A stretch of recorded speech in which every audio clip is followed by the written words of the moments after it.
television, crimes against children. And today, we're here with people and we're talking about children. We're talking about child abuse. We're talking about the rights of those children that are abused. And we're talking about parents that are being abused through the court system.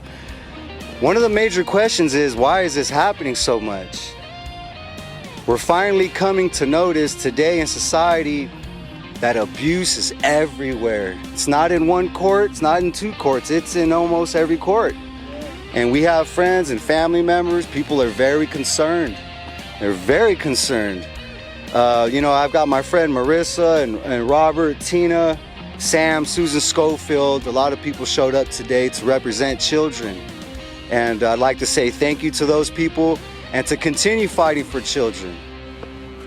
Today, I want to talk about a very special boy, and his name is Thaddeus. And Thaddeus Saran was murdered by his own mother and father. And this was in Madera County, not too far from Fresno, where we're at right now. What was that? This was, I believe, it says here 2020. July 29th, that's when the crime was updated. So it had to have been around that time. What happened? This boy, he was found burnt in an almond field. He was burnt. He was dead. He was murdered. He was 2 years old and he couldn't walk. And I believe he had a colostomy bag. So he was disabled and he couldn't talk, and he was murdered by his own mother and father. And the almond field that they found his burnt body in belonged to the family, and they are the #1 organic almond supplier of the world.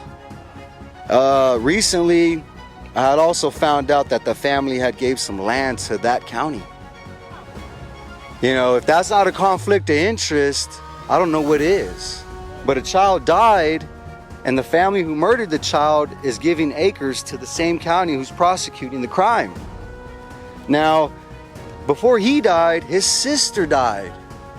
And that murder was not charged until after he died. And so now the DA went backwards a few years and is prosecuting the mother for killing her first child, which was a girl. And they claimed it was stillbirth, and it was not. So now we know that CPS is so negligent that they have to go backwards to pick up murder cases. You know, that is disgusting. What do you think about that? I mean, I'm just wondering, could that little boy's life have been saved if this would have been prevented in the beginning? Well, there was no awareness. Nobody knew he was being abused. But I mean, something already happened to his sister before he was born, right? Exactly. If CPS knew that one child already died, regardless how it happened, why would they fail to protect the second child? I mean, they're quick to go ahead and falsify reports of parents to remove children who are not in danger. Why not go to protect the ones that are in danger? Right. So one child was murdered. Why wouldn't they remove the second child? That's a real serious question right there. You know, that's a, you know. You said that there's also a conflict of interest in there, right? County was involved with getting... Well, yeah. If the family of the murderers are rich enough to give acres to the same county that's prosecuting a murder, I mean, that's mind-blowing. The case should have been heard in another county. You know? So what's going on with the parents now? Well, just recently, you know, this is why I want to talk about this. Just recently, the case is over. Really? The case is over, and the DA, well, see, this is very interesting. The DA went on Facebook. Her name is Sally Moreno of Madera, California, District Attorney. She went on a Facebook Live for maybe 10 or 20 seconds, and she said that they prosecuted the mother and the father to the fullest extent of the law, or what have you not, and that was it. She didn't say how much time they got. She didn't say if they're serving life or if they're getting the death sentence. And you see how quick they were to say something, and then that was it. When did the trial begin? The trial, well, I'm not exactly sure, because the media stopped reporting on the murder. The media was not warning the public. The public was not engaged with this murder case. And we need to take it upon ourselves. I know I haven't heard anything about it.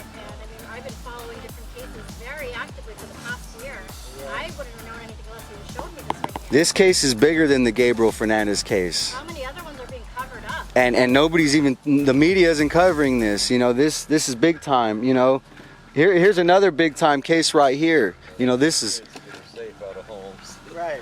this is my child. You know, this is my child. Her name's Caasi, and right here in this picture, she has a broken face, and there's a handprint on her face, and it's covered in makeup.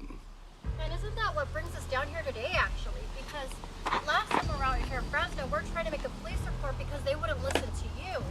Correct. And so, I mean, we went over to the police department asking to take down a report, but when a few hours or a few minutes after we were waiting there, we received a call back from dispatch instructing us to go to the mother's home to make the report. Upon arrival, you were assaulted by the stepfather in this case, and from there, there's no charges against him, but you were arrested. And the whole child abuse report was completely negated. We came there to speak with you, and they wouldn't even allow us to do that. So, I mean, isn't there some kind of conflict going on in that case too? Isn't there some kind of connection? Basically, what's going on here is, just like a lot of cases, you know, when children die, first they have to be abused. And in order for them to die, a lot of times the abuse occurs for a long period of time. Now, when that occurs, that's the only way a child can be killed, is you have to deprive a child of their rights. And that's what's going on with this child. This child has been deprived of her rights so bad that her face has been broke. And the conflict with that is usually when a perpetrator leaves their handprint on the face of a child, usually the news puts that on TV and it's national. You know, but this is different because the perpetrators, you know, her grandfather, where she lives at, the grandfather is friends with the district attorney. What's her name? The district attorney is Lisa Smitkamp, and the grandfather's name is Randy Clifton. And there's a lot of conflicts involving this case. For one, Randy Clifton is in the fraternal order with the police. You know, he's in the church with the DA. You know, he's a lodge member. And you know, you can practice any religion you want, but when we find out there's crimes coming out of that church pertaining to children, we've got a real social issue. And I think that's where a lot of these crimes regarding the children, I think that's where they're coming from. A lot of these evil people are judges, lawyers, cops, DAs, prosecutors, CPS. You know, these people, they're not acting moral, they're not acting ethical, they're acting evil, and we have to call it like we see it. Well, you know, right afterwards, I mean, since we weren't able to make a police report that day, since they wanted to arrest you instead of actually letting us even accomplish what we were there to begin with to go and do, me and Susan, we filed a report with CPS as well to go ahead and explain that Caasi's being abused. And without an explanation, it was just, no, we already received a referral from the police department, and there's nothing that's necessary for us to continue an investigation on. From right afterwards, I mean, I don't see why, without even allowing an opportunity to go and conduct an interview, when we're saying that a child is being abused. So, I mean, do we have to have more deaths before someone wants to talk about it? What's going on, in my opinion, is, you know, when something bad in society happens, what do? We have to call the cops. You know, or if it's a child, we have to call CPS. You know, if there's a fire, we call the fire department. You know, if they can't help us, or if we know they're not helping, we need to start taking it upon ourselves. And we need to start investigating. If we have to start learning law, if we have to start advocating for children, you know, whatever it is we have to do. Regarding this child, you know, this is a case of a lot of evil people. A lot of evil people are abusing her. They're making money off of it. And it needs to be exposed. You know, this is the mom, Raquel Clifton, and this is the stepdad, Armando Gonzalez. When they broke Caasi's face, the mother had a baby in her stomach. You know, so see, Yeah, she tested positive for meth the very first time I drug tested her in court. And they didn't lock her up. They didn't press charges. The custody away from you? Or Yeah. When we were together, I was with her for 10 years. I found out she was using drugs. I decided to leave her. I told CPS the mother was using drugs. CPS told me to leave and to take the baby. So that's what I did. I got the baby and I left. CPS and the cops came to my house and they advised me nobody had custody, so for me to go file custody. So on the petition, I go and I file custody, tell the judge that, you know, the mom's a drug addict and, you know, what have you not. And next thing you know, the cops come to my house with a whole bunch of cop cars taking my baby away, claiming that the mom went to court and got an emergency restraining order, claiming that I hit her or I was abusive on ex parte, which is, you know, all hearsay, no evidence. If it was true, where's the arrest? Why am I not locked up? Dad's connected. You know, yeah, exactly. Her dad, Randy Clifton, you know, her dad, Randy Clifton, he's friends with the DA, and his brothers have a band called the Mofo Party Band.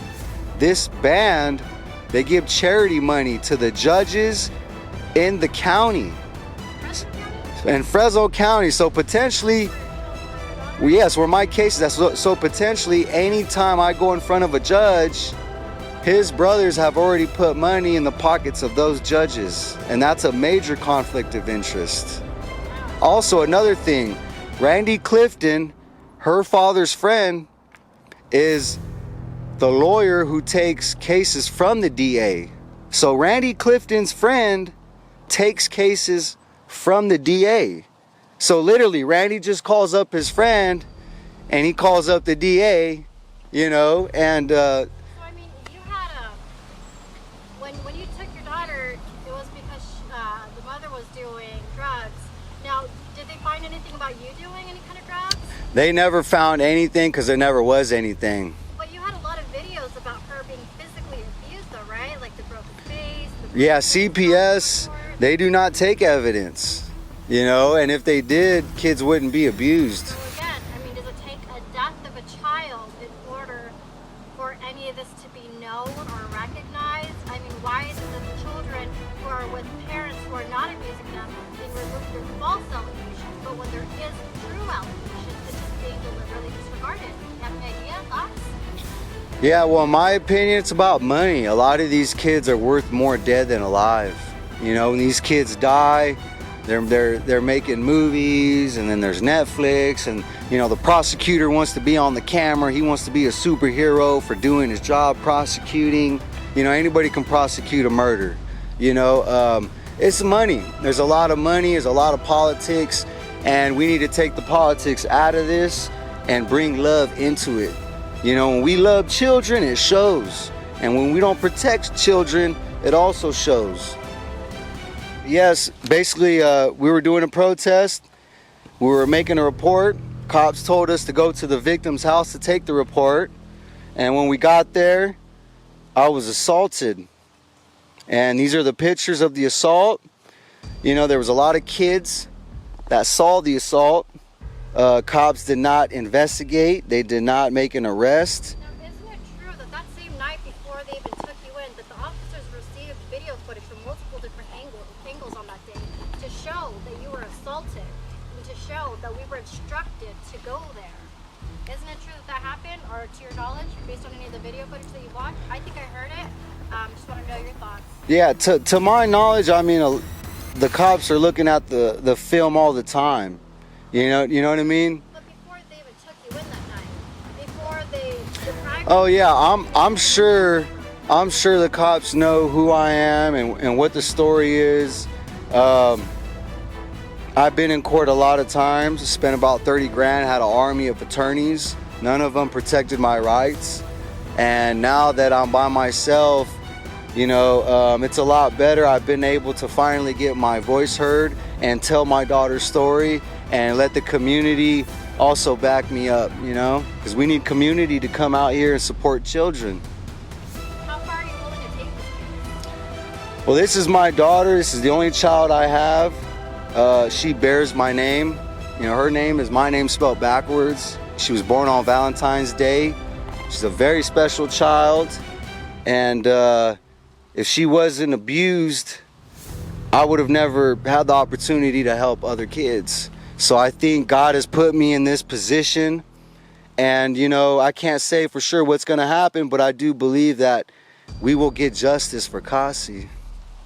I do believe that. I believe And we will not stop. We will not stop.